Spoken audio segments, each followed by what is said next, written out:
En este video de química continuaremos con las secciones que quedaban del libro de la ciencia central. Estas secciones se enfocan más en el aspecto cuantitativo inherente al estudio de la química. Con esto iniciamos con el tema de las unidades de medida. La química estudia las propiedades de la materia y sus cambios, y dado que muchas de las propiedades de la materia que interesan a los científicos son susceptibles de ser medidas, y por tanto, de ser expresables en términos de cantidades, es necesario saber cómo se miden y cómo representarlas. Que una propiedad tenga un carácter cuantitativo quiere decir que podemos asociarle un número que represente la cantidad de una tal magnitud. Del libro de Baldor sabemos que una magnitud es una propiedad que se obtiene por abstracción, es decir, es el resultado de señalar lo que tienen en común una serie de objetos en conformidad con sus propiedades particulares.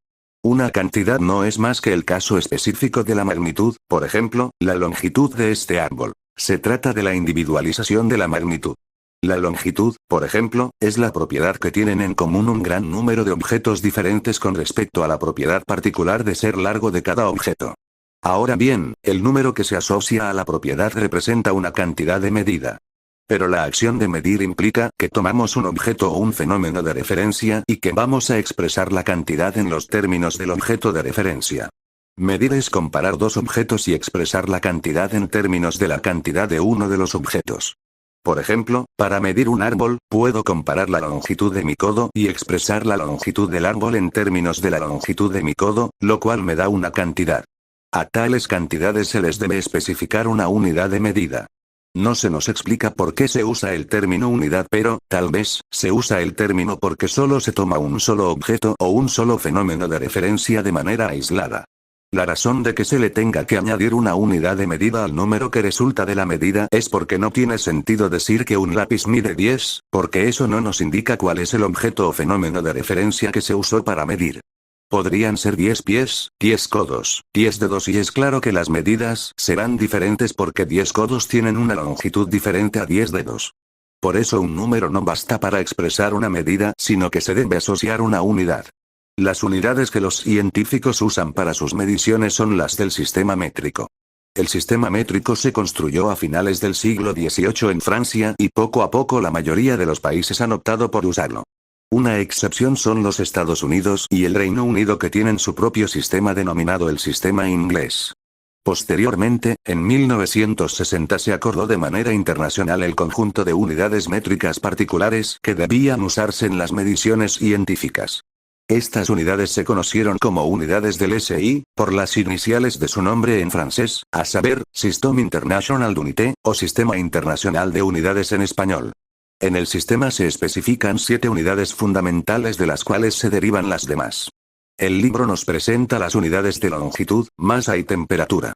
Por lo demás, las unidades fundamentales son kilogramo para la masa, metro para la longitud, segundo para el tiempo, kelvin para la temperatura, mol para la cantidad de sustancia, amper para la corriente eléctrica y candela para la intensidad luminosa. Cada una se representa con abreviaturas de la palabra. Por ejemplo, el kilogramo se representa con la abreviatura kg. Ahora bien, a las unidades se les pueden agregar prefijos que indiquen que el número de la medición se multiplica por múltiplos de 10, es decir, por números en los que se multiplican tantas veces 10. Hay muchos prefijos que por convención se les asocia un múltiplo de 10 y solo uno. Correspondencia biunivocare tomándolo del video anterior de Baldor. Un par de ejemplos serían el prefijo kilo que indica que el número se multiplica por un factor de 10 a la 3, en notación científica, o lo que es lo mismo 1000. Así un kilosegundo serían 1000 segundos. Otro ejemplo sería el prefijo micro que se le asocia el factor 10 a la menos 6, que no es más que una fracción que sería 1 sobre 10 a la 6, o 1 sobre 1.000.000 que, a su vez es 0.0000001. Así un microgramo sería 0.0000001 gramos. Como vemos, la función de estos prefijos es simplemente expresar con pocas palabras cantidades muy grandes o muy pequeñas en relación a una magnitud. Por otro lado, hay algunas unidades que se usan en química, particularmente, que no están en el sistema internacional. Según el libro siempre que aparezcan, nos darán la equivalencia con la unidad correspondiente del sistema internacional. A su vez, debemos estar familiarizados con los prefijos más comunes que se usan en química. Casi todos los manuales de química vienen con una tabla presentando estos prefijos, así que basta con leerlos con atención y acudir a ellos cada vez que tengamos necesidad de ello. En cuanto a la longitud, el libro dice que la unidad de medida de longitud en el sistema internacional es el metro y se abrevia con la letra M minúscula. En química las longitudes también son importantes y por eso debemos estar familiarizados con esto. Por su parte, la masa, que es una medida de la cantidad de materia, se expresa en kilogramos. Lo curioso es que el sistema internacional utiliza una unidad con un prefijo. Uno pensaría que usarían el gramo simplemente, pero la unidad fundamental es un múltiplo asociado al gramo. Muy curioso.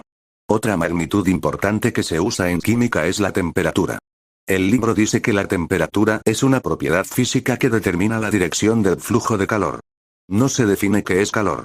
El libro se limita a decir que la temperatura nos dice el grado de calor o frío de un objeto. No sé qué tan adecuado sea esta definición, pero con lo que debemos quedarnos es que cuando se mide una temperatura, estamos midiendo qué tan caliente o frío está un objeto. En cuanto al calor, se dice que es algo así como un flujo, y ese flujo siempre va del objeto más caliente al más frío y nunca en el sentido contrario. Así, cuando tocamos un objeto más caliente, lo que pasa es que hay un flujo de calor del objeto a nuestra mano. Ahora bien, las escalas de temperatura que se usan en la ciencia regularmente son la escala Celsius y la escala Kelvin. Podemos, tal vez, intuir el significado de escala que no se nos explica. La unidad de medida es Celsius o Kelvin, si es que entiendo bien. Pero, ¿a qué se refiere con escala? Esto es algo confuso. ¿Qué diferencia hay entre la unidad y la escala? La unidad se basa en un objeto o fenómeno de referencia, tal vez la escala se refiere al modo de acomodar las partes asociadas a la unidad de medida con respecto al fenómeno de referencia. Sería interesante que el texto tuviera la sutileza de explicar esta diferencia, pero es lo que hay. El libro dice que la escala Celsius se basó en la asignación del número 0 a la temperatura de congelación del agua y el número 100 a la temperatura de ebullición del agua. Si nuestro planteamiento estaba bien, quiere decir que el fenómeno de referencia que define la unidad Celsius es el cambio de estado del agua, particularmente el cambio de sólido a líquido y de líquido a gas. Así la escala es simplemente la asignación de un intervalo asociado al fenómeno. En este caso, se decidió que entre el punto de congelación del agua y su punto de ebullición hubieran 100 partes acomodados en intervalos iguales. A tales partes se decidió nombrarlas como grados. Así escala y unidad son dos cosas diferentes, una hace referencia al fenómeno de referencia y la escala es la asignación de intervalos asociados a ese fenómeno, si es que entiendo bien. No obstante, la escala Kelvin es la que usa el sistema internacional. En esta se le asigna al 0 a la temperatura más baja que se puede llegar, que en grados Celsius es menos 273.15. Es lo que llaman el cero absoluto. No se dice qué fenómeno es usado como referencia para la definición de esta unidad de medida, pero lo que sí se dice es que los grados Kelvin tienen el mismo tamaño que los grados Celsius. Esto se aprovecha para darnos una forma de cambiar de unidades del Celsius a Kelvin, lo cual es bastante sencillo. La equivalencia simplemente dice: para obtener un grado Kelvin, súmale 273.15 a tu grado Celsius. Pongámoslo en práctica. Si tengo 0 grados Celsius, entonces para saber qué grado Kelvin es, le sumo 273.15 y el resultado es simplemente 273.15 grados Kelvin. Parece fácil. Una aclaración es que en el caso de los grados Kelvin no se usa el símbolo de grado antes de la abreviatura de la unidad como si se hace en los grados Celsius. Es bueno saberlo. La escala que se usa en sistema inglés es la escala Fahrenheit. En esta el fenómeno de referencia es igualmente el cambio de fase del agua, pero la escala hace una división de 180 partes en intervalos del mismo tamaño. Cada parte es un grado Fahrenheit. Aquí se asocia el 32 al punto de congelación y el número 212 al punto de ebullición. La conversión de una escala Fahrenheit a Celsius y viceversa es más compleja que la anterior. Para pasar de Fahrenheit a Celsius se le debe restar 32 al grado Fahrenheit y multiplicarlo por 5/9. Para pasar de Celsius o Fahrenheit hay que multiplicar el grado Celsius por 9/5 y sumar 32. Ahora bien, la gran mayoría de unidades son unidades derivadas. Para sacar unidades derivadas, simplemente usamos la regla que relaciona las magnitudes y sustituimos las unidades. La rapidez es un ejemplo de unidad derivada. La regla establecida por la rapidez es una división entre longitud y tiempo y dado que la longitud tiene unidades metro y el tiempo unidades segundo, la unidad derivada de la rapidez es el metro dividido entre el segundo. A veces se le llama metro sobre segundo o metro por segundo. Ambas hacen referencia a la regla que es la división en este caso. Dos unidades derivadas que son de gran importancia en química son el volumen y la densidad. El volumen de un cubo es resultado de multiplicar 3 veces su longitud, es decir, longitud al cubo a la tercera potencia. Y dado que la unidad de la longitud es el metro, la unidad del volumen tiene que ser el metro cúbico o el metro a la tercera potencia. Así, un metro cúbico expresa el volumen de un cubo de 1 metro de largo, 1 metro de ancho y 1 metro de profundidad. Una unidad más pequeña que el metro cúbico es el centímetro cúbico. En química también se utiliza la unidad litro. Un litro es exactamente igual a un decímetro cúbico. El litro no es una unidad del sistema internacional pero es muy útil. En un litro hay 1000 mililitros y en un mililitro hay un centímetro cúbico. Estas equivalencias hay que tenerlas en mente porque son importantes. La otra magnitud importante en química es la densidad. Esta se define como la cantidad de masa por unidad de volumen. Su regla, como se intuye de la definición, es una división entre masa y volumen, por lo que sus unidades serían kilogramos sobre metro cúbico. Pero los materiales que se usan en química elemental son muy pequeñas por lo que se usan las unidades gramos sobre centímetro cúbico o gramos por mililitro. La densidad del agua es 1 gramo por mililitro. Dado que, cuando se calientan las sustancias su volumen cambia, la densidad tendría que cambiar porque depende del volumen. Por tal razón, al dar densidades se tiene que especificar la temperatura del material.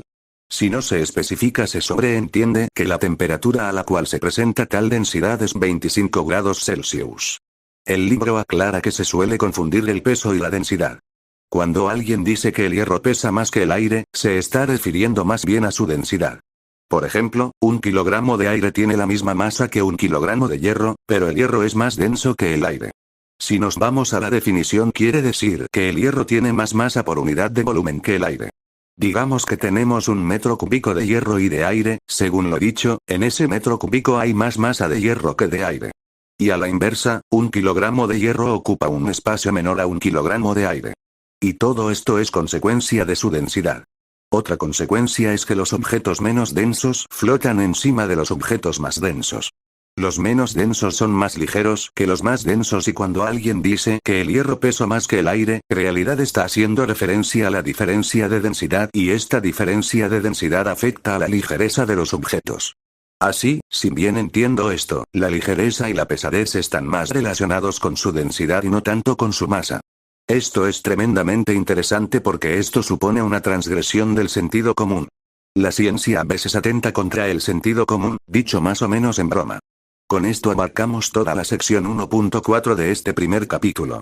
Para no saturarnos de información lo dejaremos hasta aquí. Creo que esta vez fue muy fructífera la información. Aprendimos muchas cosas y ahora sí no hubo tantas ambigüedades. Me ha gustado hacer este video y espero que ustedes también lo hayan disfrutado. Por mi parte, sería todo por el momento, que tengan buen día y sigan persistiendo.